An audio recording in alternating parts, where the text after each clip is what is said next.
Hey guys, welcome back to Future Specs, and today we're going to be talking about one of our favorite artists of comics and just outside of comics too. We're going to be talking about the history of Frank Frazetta. This guy is the godfather of fantasy art, and that is not an understatement.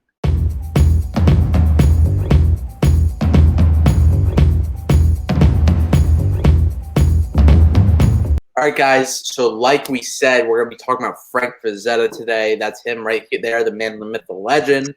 Guys, he is the godfather of fantasy art. He basically created it. A lot of people consider him one of the greatest artists of all time, and I absolutely agree. So let's get into his comic book history, shall we, Wes?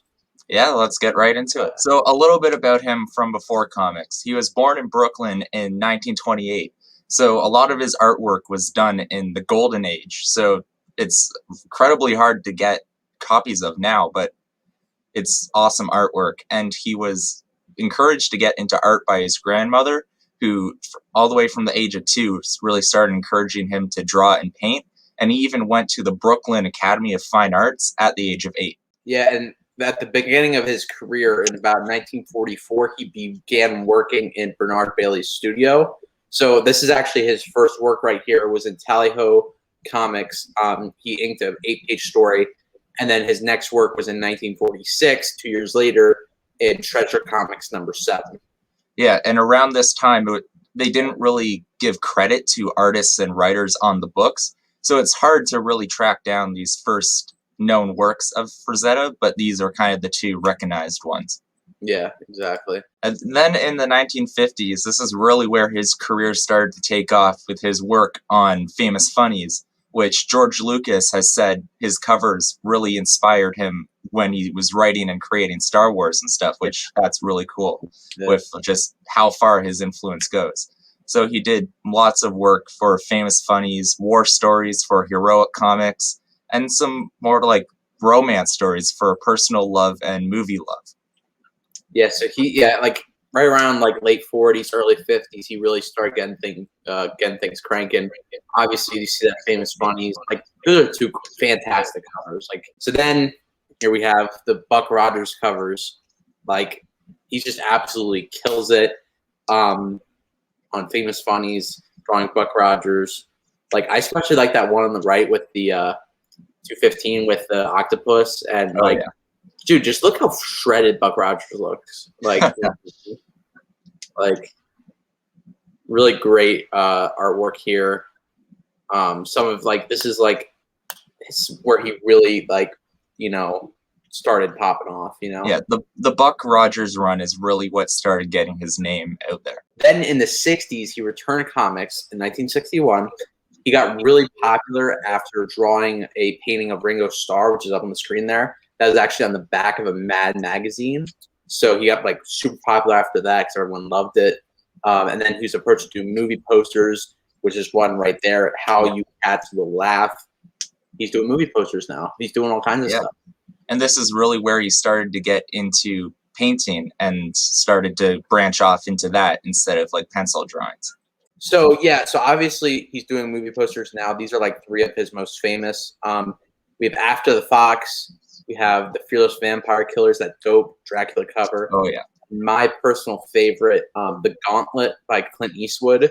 This is such a good movie. And when I found out that Frazetta did the poster, I was like, oh my God, it's just look at it. It's so dope. Yeah, I haven't seen the movie, but just from that poster alone, I think I'm going to have to watch it. Oh, yeah. Dude, yeah, it's great, man. We got Frazetta's doing all kinds of stuff now, man. And he's also doing actual trade paperback covers. Yeah. So here you have this Conan, obviously Robert E. Howard stories, but just look at those, Wes. Yeah. Well, the Conan paintings is definitely what he's most popular for. He really got that big muscular Conan look and started that, which is still used today. Yeah, the way he draws Conan is just insane. He definitely really made them look very muscular and just super badass. He literally oh yeah. You just look at that cover on the right. He's on top of a bunch of warriors coming at him, and he's just fighting them off. And same with the cover in the middle, and on the left, he's jumping at this guy. It's just It's so good, man. Yeah, so much motion and everything.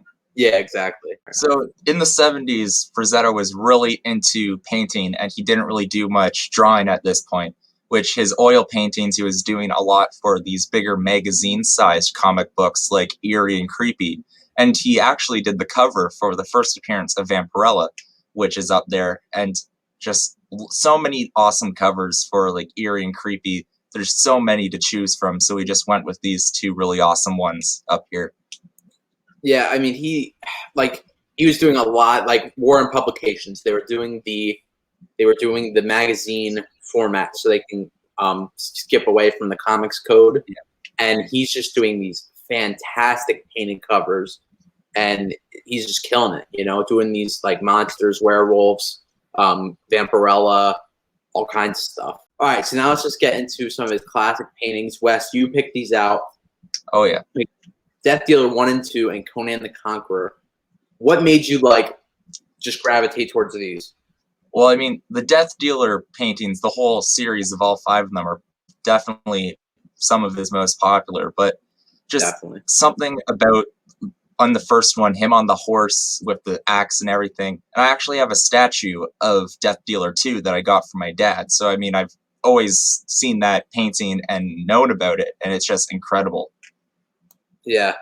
I especially like number 2, Death Dealer 2, where he's going in with his freaking axe and just like has it raised above his head, and it's just like like a freaking like battle scene. Like he really captivates the battle scene like incredibly. Same thing with Conan the Conqueror from 1967. He just absolutely like captures that like super intense fiery battle, you know? Oh yeah. So yeah, those are super dope. I picked 3 out. These were like some of my favorites. Princess of Mars from 1970, just super dope. I really love the Mars in the background, or the moon in the background, and that kind of thing. Egyptian Queen from 1961. I said this. What did we say this sold for on Heritage? 5.4 million about 3 years ago or so. Yeah, the Egyptian Queen original art sold for $5.4 million on Heritage. Each of his paintings go for like at least $1 million. Yeah, I mean, it's insane. And then I did Conan the Destroyer, just because like that just is another one where it's like he's painting a super like intense battle scene with Conan. It's just like it's crazy dope. But yeah, these are like top, like these are all like classics of his. All of his paintings are incredible. It's just so hard to pick the top ones. These are all just like the most like popular and like, I don't know, like classic. Yeah. So Frazetta's paintings were also used for lots of different album covers, and he actually did some originals for the covers too.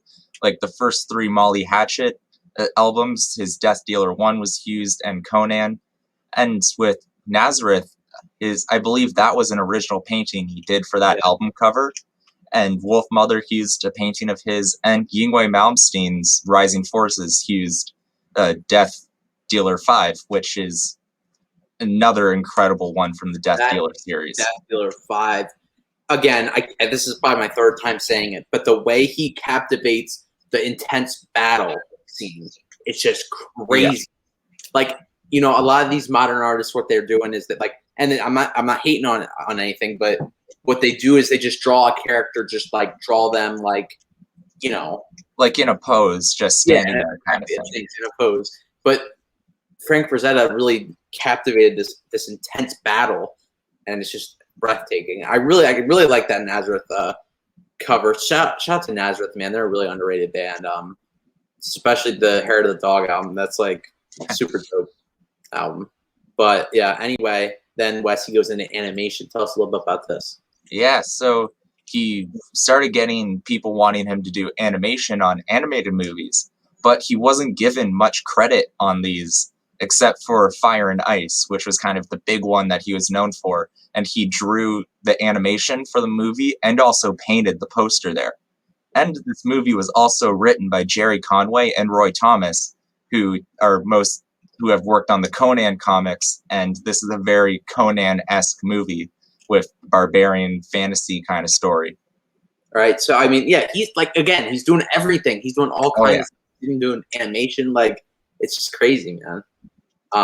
Yeah, and that cover for that is dope. All right, guys. So that's pretty much what we got for you today. On Saturday, we are going to be going over our favorite Frank Frazetta covers. We're just going to pick out a bunch, just talk about them. This is Frank Frazetta week. We're just going to be talking about him all week long. So check out the video for Saturday. We're going to be talking about our favorite covers from him, all of his stuff on Warren, Buck Rogers, etc., Conan. But guys, thank you so much for watching. Make sure you hit that like button, drop a comment, and make sure you subscribe. Turn the notification bell on so you can be updated when we drop this video on Saturday and also future videos. So yeah. Peace. See ya.